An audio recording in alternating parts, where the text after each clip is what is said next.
Et bonjour à tous, on se retrouve aujourd'hui pour une nouvelle vidéo et aujourd'hui on va parler de la Bloodline.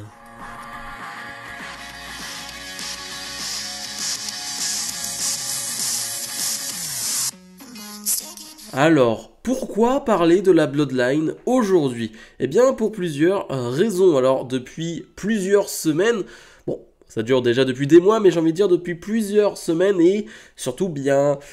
J'ai envie de dire depuis WrestleMania, sur mon compte donc Twitter et donc sur cette chaîne YouTube en commentaire, je vois énormément de commentaires ou de tweets sur une certaine lassitude autour de la Bloodline.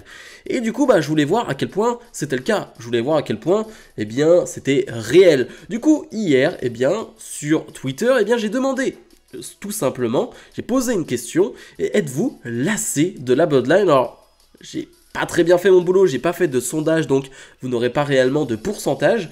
Mais ce qui est sûr, c'est que j'ai eu énormément de réponses et merci à vous parce que j'ai demandé justement des réponses avec des arguments. Sinon, à juste dire oui ou non, ça m'intéressait pas vraiment et vos arguments ont été globalement intéressants. Je dis globalement parce que malheureusement dans le lot, tu te retrouves avec des fanboys de Roman Reigns et... rien contre eux, d'ailleurs, hein, vous êtes fanboy de qui vous voulez, mais c'était pas vraiment le moment, c'était pas vraiment le sujet. Voilà, je voulais pas simplement un tweet qui me répondait j'aime trop la Bloodline, moi parce que je suis un fan de Roman Reigns, le GOAT Roman Reigns, acknowledge me. Bon, bon voilà, j'étais pas là pour ça, on souffle, mais donc rien contre vous, mais c'était pas le moment. Mais globalement, donc vous avez été très intéressant dans vos réponses, et surtout, donc je peux dire...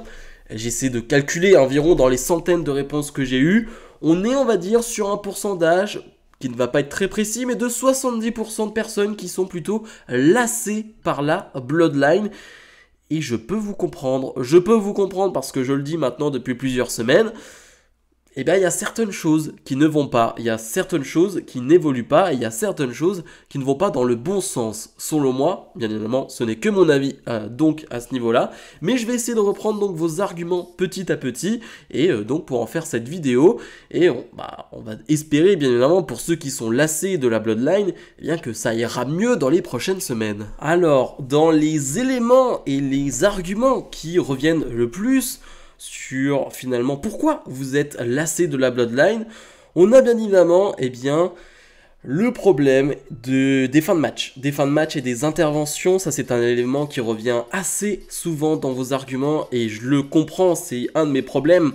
C'est-à-dire que la Bloodline est certes un clan de heal, mais il est vrai que chaque fin de combat, et je parle vraiment de chaque fin de combat, il n'y a pas un match où finalement les Usos ou Solo Sikoa ou Roman Reigns, on va les englober, qui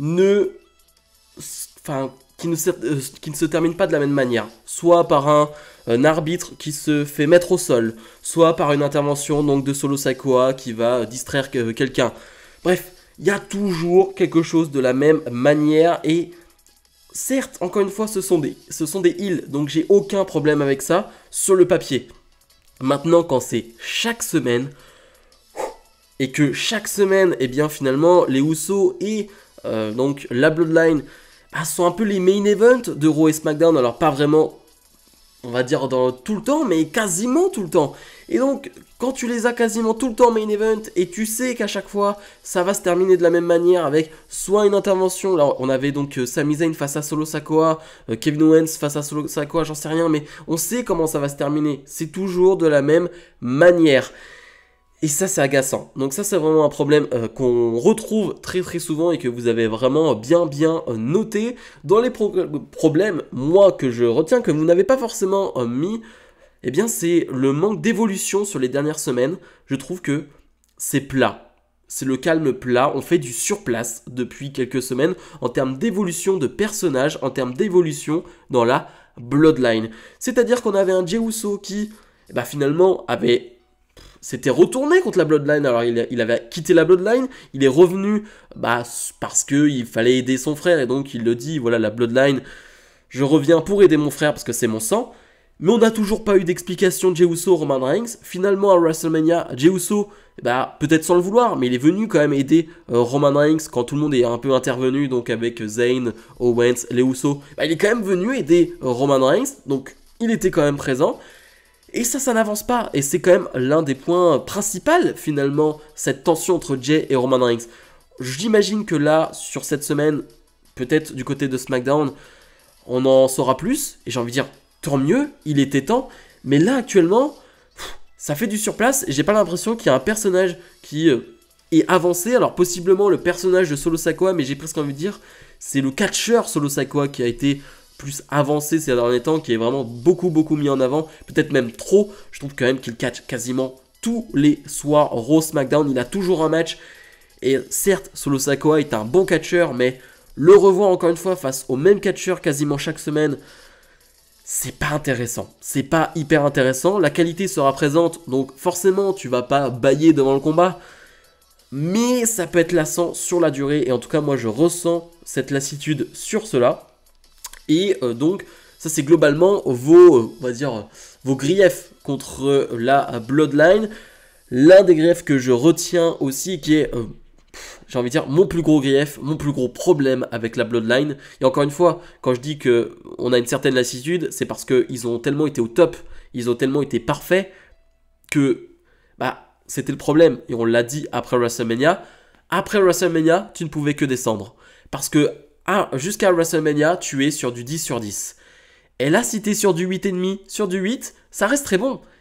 Mais ça reste moins bon qu'avant. Donc, je pense qu'on ne va faire que descendre s'il n'y a pas un petit changement. Un changement qui peut arriver donc là avec la draft, qui arrive d'ici 2 semaines.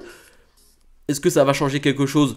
Je l'espère, parce que j'espère qu'on va vraiment avoir des superstars à Raw, des superstars à SmackDown. Je l'espère vraiment, parce que je n'en peux plus de voir de superstars de Raw qui arrivent à SmackDown, de voir des superstars de SmackDown qui arrivent à Raw, ça m'énerve. Donc j'espère que cette fois-ci, on a vraiment un vrai brand split total, ça je l'espère. Donc ça peut être un réel changement cette draft. Mais comme je le disais, mon plus gros grief et mon plus gros problème de cette Bloodline, c'est le fait que Roman Reigns ait les 2 titres. Et ça, on le dit depuis 1 an. Et ça, on le dit depuis 1 an. C'est un problème majeur dans cette Bloodline. Parce que tu ne peux pas avancer, finalement, avec un Roman Reigns qui a les 2 titres. Tu ne peux pas avancer parce que Roman Reigns est un part-timer. Alors, j'aime pas trop ce terme parce que part-timer, ça fait vraiment type Goldberg qui a 2 matchs par an et qui vient, ou ce genre de part-timer-là, ce qui n'est pas vraiment le cas avec Roman Reigns, bien évidemment. Mais on est quand même sur un Roman Reigns qui va pas être présent sur chaque show, qui va pas être présent sur chaque PLE. Et c'est le gars qui a les 2 titres mondiaux. Et ça, c'est un gros problème. Alors, ce n'est pas forcément un problème de la Bloodline en soi, en termes de construction de la Bloodline. Mais ça fait partie des problèmes de la Bloodline, selon moi. Parce que la Bloodline ne me lasserait pas si on avait d'autres histoires à côté. J'ai l'impression que toutes les histoires sont obligées d'être autour de la Bloodline. Que ce soit Raw, SmackDown, c'est la Bloodline. C'est la Bloodline, la Bloodline, la Bloodline. Ce qui, encore une fois, peut être une bonne chose parce que c'est phénoménal.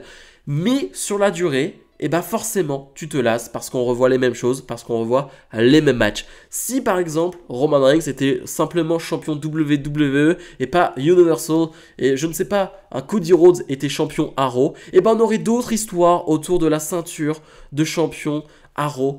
Et donc, on aurait d'autres histoires principales du côté de Raw avec une grosse histoire autour de la Bloodline à SmackDown. Et là, du coup, on a tout qui est réuni autour de la Bloodline et on a l'impression que c'est bouché. C'est bouché parce que la Bloodline est partout. Et ça, c'est un très très gros problème. Encore une fois, les matchs seront bons, les promos seront bonnes parce que c'est des superstars de très très très haut niveau. Quand on parle des Usos et Roman Reigns, j'englobe pas encore Solo Sikoa qui... Voilà, devient quelqu'un, mais les Usos et Roman Reigns, on est sur quelque chose de très sérieux. Donc encore une fois, tout sera bon dans la manière de faire. Mais simplement, il faut réécrire des choses, il faut réinventer certaines choses. Peut-être qu'on se plaint peut-être trop en avance, ce qui est possible, parce que comme je l'ai dit, peut-être que dès cette semaine, on va avoir un changement. Peut-être que, eh bien, après Backlash, et donc les Usos et d'ici 2 semaines, on va avoir les Usos face à Sami Zayn et Kevin Owens pour un rematch de WrestleMania. Peut-être qu'après ça, tout va changer. Mais peut-être pas. Mais ce qui est sûr, c'est que d'ici 2 semaines, on est sûr qu'on repart sur les mêmes choses. Et donc ça fera quasiment un mois après WrestleMania. Enfin, ça fera un mois après WrestleMania où on est sur la même chose, sur la même histoire, sur aucune évolution. Et ça, vraiment, ça me pose un gros problème. Bref. Bien évidemment, soyez gentils en commentaire de cette vidéo, hein. Je ne veux pas avoir d'insultes envers les fans de Roman Reigns, d'insultes envers ceux qui sont plus réticents, ou en tout cas qui ont une lassitude, hein. Encore une fois, moi j'aime le travail de Roman Reigns, mais j'éprouve une certaine lassitude autour de cette Bloodline. Donc s'il vous plaît, soyez respectueux, de toute façon, vous le savez, si vous ne l'êtes pas, vous serez signalé et bloqué, hein. Moi je n'ai pas de problème avec cela. Bien évidemment, je vous invite à vous abonner, à mettre le petit pouce vers le haut. Et nous, on se retrouve dès demain pour ma review de Raw. Salut, salut!